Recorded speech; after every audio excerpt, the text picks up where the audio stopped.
नमस्कार, वक्त हो चुका है खबर असरदार का। आपके साथ मैं हूं पूजा सचदेवा। और खबर असरदार में आज सबसे पहले बात बिहार की सियासत की। बिहार विधानसभा चुनाव से पहले आज बोधगया की धरती से प्रधानमंत्री नरेंद्र मोदी ने बिहार को करोड़ों के विकास कार्यों की सौगात दी। एसआईआर से लेकर नए संविधान संशोधन तक हर मुद्दे पर पीएम मोदी ने विपक्ष को आड़े हाथों लिया। गया नहीं, गया जी कहा जाए। 12,000 करोड़ रुपए की परियोजनाओं का लोकार्पण या शिलान्यास हुआ है।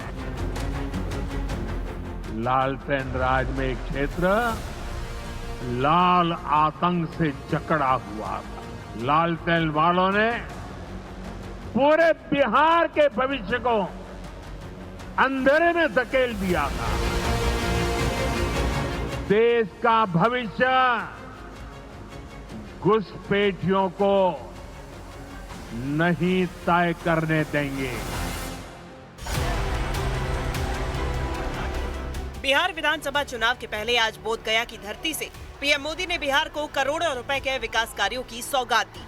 एक साथ कई विकास परियोजनाओं का उद्घाटन और शिलान्यास कर पीएम मोदी ने बिहार के इंफ्रास्ट्रक्चर, बिजली, स्वास्थ्य और कनेक्टिविटी को नई रफ्तार दी। इसके बाद पीएम मोदी ने आरजेडी और कांग्रेस पार्टी पर बड़ा हमला बोला।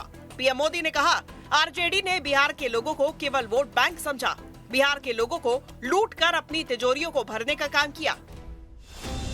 इसके अलावा पीएम मोदी ने नए संविधान संशोधन को लेकर भी आरजेडी और कांग्रेस समेत तमाम विपक्षी दलों को घेरा। पीएम मोदी ने जनता से सीधा सवाल किया कि क्या जेल में बैठे राजनेता या जमानत पे बाहर घूम रहे लोगों को राजनीति में रहना चाहिए। पीएम मोदी ने कहा कि आज ऐसे लोग जनहित के कानूनों का विरोध कर रहे हैं। ये आरजेडी और कांग्रेस वाले कोई बेल पर बाहर है, कोई रेल के खेल में अदालत के चक्कर लगा रहा है, और जो जमानत पे बाहर घूम रहे हैं भी आज इस कानून का विरोध कर रहे हैं। जब ये कानून बन जाएगा तो प्रधानमंत्री हो या मुख्यमंत्री या फिर कोई भी मंत्री, उसे गिरफ्तारी के 30 दिन के अंदर जमानत लेनी होगी, और अगर जमानत नहीं मिली तो 31वें दिन उसे कुर्सी छोड़नी पड़ेगी। प्रधानमंत्री नरेंद्र मोदी ने वोटर लिस्ट रिवीजन के मुद्दे पर भी विपक्ष पर जमकर निशाना साधा। पीएम मोदी ने विपक्ष पर घुसपैठियों का साथ देने का आरोप लगाया। पीएम मोदी ने कहा कि वोट बैंक के लिए आरजेडी और कांग्रेस कितने भी नीचे जा सकते हैं, ये बात बिहार के लोगों को समझनी होगी। देश के भीतर बैठे घुसपैठियों के समर्थकों से भी सावधान रहिए। जान जाइए कौन घुसपैठियों के साथ खड़ा है। कांग्रेस और आरजेडी जैसे दल बिहार के लोगों का हक छीनकर घुसपैठियों को देना चाहते हैं। इस खतरे से निपटने के लिए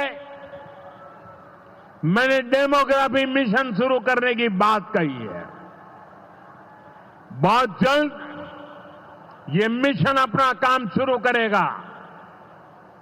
हम हर घुसपैठियों को देश से बाहर करके ही रहेंगे।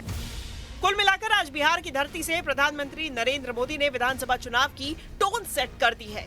विकास की सौगात के साथ साथ विपक्ष पर करारा हमला कर पीएम ने चुनावी बिगुल फूंक दिया है।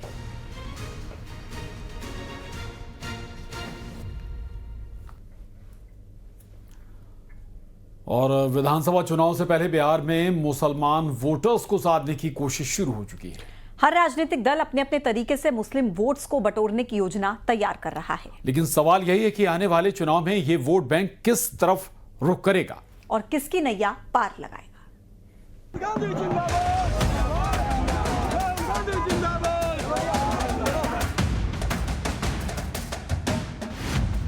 बिहार में मुस्लिम वोटर्स को लुभाने में लगे राजनीतिक दल। नीतीश के टोपी ना पहनने को विपक्ष ने बनाया मुद्दा। चुनाव के चक्कर में मदरसे में पहुंचे राहुल तेजस्वी।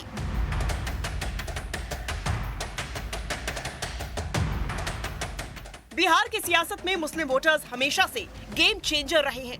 राज्य की 13 करोड़ आबादी में करीब 18% मुस्लिम वोटर है। ऐसे में सभी राजनीतिक दल मुस्लिम वोटर्स को लुभाने में कोई कसर छोड़ना नहीं चाहते। मुस्लिम इलाकों और कार्यक्रमों में अचानक नेताओं का आना जाना शुरू हो गया है। सभी पार्टीज अपने आप को मुसलमानों का सबसे बड़ा हितैषी और दूसरी पार्टीज को उनका सबसे बड़ा दुश्मन साबित करने पर तुली हुई हैं। नीतीश पर मुसलमानों को टोपी पहनाने का लगाया आरोप। फिर खुद मदरसे में पहुंचे राहुल तेजस्वी। पटना में बिहार राज्य मदरसा शिक्षा बोर्ड के शताब्दी समारोह में मुख्यमंत्री नीतीश कुमार को मंत्री जमा खान ने मुस्लिम टोपी पहनाने की कोशिश की, लेकिन नीतीश ने टोपी अपने हाथ में ली और उसे जमा खान को पहना दिया। विपक्ष ने इस मौके को हाथों हाथ लेते हुए नीतीश को निशाने पर ले लिया। तेजस्वी यादव ने ट्वीट करके नीतीश पर निशाना साधा तो कांग्रेस ने भी उन्हें मुसलमानों का विरोधी बता दिया। उन्हें वो टोपी पहनाने का काम करते हैं, वो नहीं पहन रहे हैं। वो तो पहले भी अगर पहन रहे थे तो मतलब टोपी ही पहना रहे थे। वो पहने या ना पहने, दोनों सूरतों में अल्पसंख्यकों को टोपी ही पहना रहे थे। वो अच्छा है कि आज उन्होंने सीधे मना कर दिया कि अल्पसंख्यक समाज के जो लोग हैं, अल्पसंख्यक जो मोर्चा है, उसको नीतीश जी से पूछना चाहिए कि आपने किसके दबाव में टोपी पहनने से इनकार किया। मैंने सुना है कि वही टोपी पलट के उन्होंने पहना भी दी, तो इसको संकेत ही समझा जाए। दरअसल कांग्रेस और आरजेडी की नजर मुस्लिम वोटर्स पर है। यही वजह है बिहार में वोटर अधिकार यात्रा के दौरान दोनों मुंगेर की खानकाह रहमानी मस्जिद जा पहुंचे और मुस्लिम विद्वानों से मुलाकात की। जाहिर है कोशिश मुस्लिम वोटर्स का भरोसा हासिल करने की है। बिहार में मुसलमान वोटर्स साबित होते हैं गेम चेंजर। बिहार की सियासत में जाति और मजहब का समीकरण ही सत्ता की कुर्सी तक पहुंचने का रास्ता तय करता है। इसलिए मुस्लिम वोटर्स की भूमिका यहाँ काफी अहम मानी जाती है।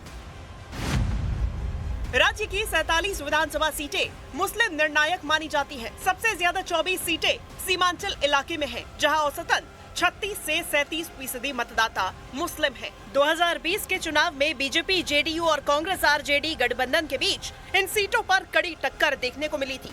हालांकि सबसे ज्यादा सीटें बीजेपी के खाते में ही आई थी। 2020 के चुनाव में एआईएमआईएम ने भी पहली बार 5 सीटें जीतकर अपनी ताकत का एहसास कराया था। बिहार की सियासत में मुस्लिम वोटर्स न सिर्फ संख्या बल्कि असर के लिहाज से भी बेहद अहम है। 2025 के विधानसभा चुनाव में ये वोटर किसके साथ जाएंगे, ये तय करेगा कि बिहार की सत्ता की चाबी किसके हाथ में होगी। तो अक्सर